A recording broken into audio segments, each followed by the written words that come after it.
송석주 의원께서 질문 시간도 딱 지켜주시고 질문 내용도 너무 좋아서 장관님의 다소 긴 답변 시간을 제가 허용했습니다. 송석주 의원께서는 오늘처럼만 질의하시면 대단히 감사하겠습니다.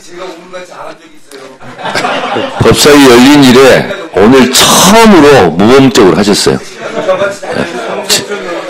지역 국민들도 오늘 모습을 굉장히 좋아할 겁니다. 네, 참조해 주시기 바랍니다. 네, 오늘 잘하셨어요. 선생님도 반성 많이 하세요.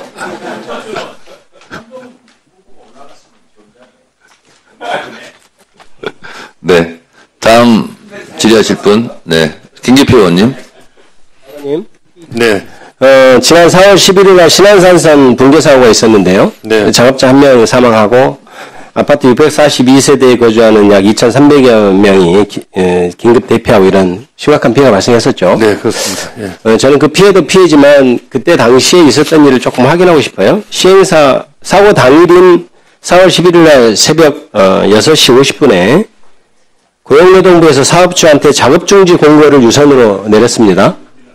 그런데 이제 사고가 나고 사람이 실종되고 공사 현장 무너지고 이런 이른바 난리가 난 상황에서 그런 큰 피해가 발생한 상황에서 저희가 자료를 확인해 보니까 그 사고 지점으로부터 533m 떨어진 곳에서 같은 공구예요. 그리고 그게 환기구 7번 광명 정거장 및 객첩 박스 공사라고 되어 있는데 이게 공사를 그날 계속하고 있었습니다. 이거 확인하셨나요? 이런 사실을? 사고 장소 외의 공구에서는 아마 그 공구별로 다 구분해서 관리를 하고 같은 공구니까요.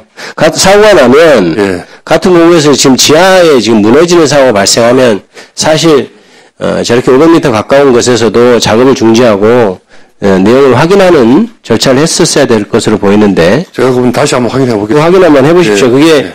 지하 붕괴 사고 같은 경우에 또 같은 공구에서 그런 사고가 발생하고 지금 사람이 실종되고 이런 상황인데 아무 대책 없이 공사가 진행되는 것은 문제가 있지 않겠습니까? 예, 그런 예. 관계기관에서 당연히 확인하고 차후에는 그런 일이 없도록 해야 될 것으로 그렇게 생각돼서 지적을 합니다. 네, 다시 한번 확인해 보도록 하겠습니다. 그리고 또 신안산선 공사를 보면 제가 좀 걱정을 하고 있는 것이 집안을 단단하게 만드는 작업, 이른바 강관 다단 그라우팅 작업이라고 해서 이게 약액을 주입하는 모양이죠. 토지를 단단하게 하도록. 그래서 보통 17시간을 기다렸다가 터널을 뚫는 걸로 그렇게 확인이 됩니다. 네. 그런데 이 공사 현장에 보니까 12시간 만에 그걸 끝냈다는 거예요. 그리고 실제로 작업자도 그런 얘기를 하고 있어요. 그러면 당연히 터널을 뚫는데 집안이 약하면 붕괴가 될 가능성이 있잖아요. 근데 문제가 뭐냐면 이게 공사를 굉장히 서두르고 있다는 인상입니다. 전반적으로 지금 GTX-B나 여러 가지 철도 사업들이 실제 계획보다 좀 늦어지고 있잖아요.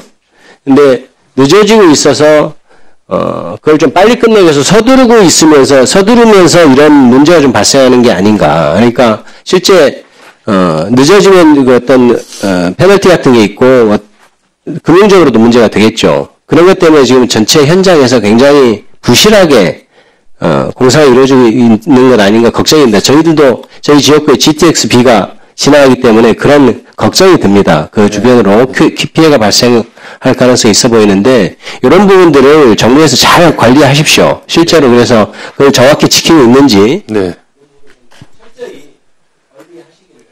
예, 오늘 질의사가 주신 것 중에 작업 중지 관계는 다시 확인해 보겠고요. 그라우팅 관계는 제가 보고받기에는 그 지역 무너질 때 작업이 끝나고 그 다음 공정으로 그라우팅을 하게 돼 있었다. 이렇게 보고를 받았습니다. 그래서 그걸 안 했다는 지적은 아니다라고 제가 보고를 받았는데 그것도 다시 한번 더 확인을 해보겠고요.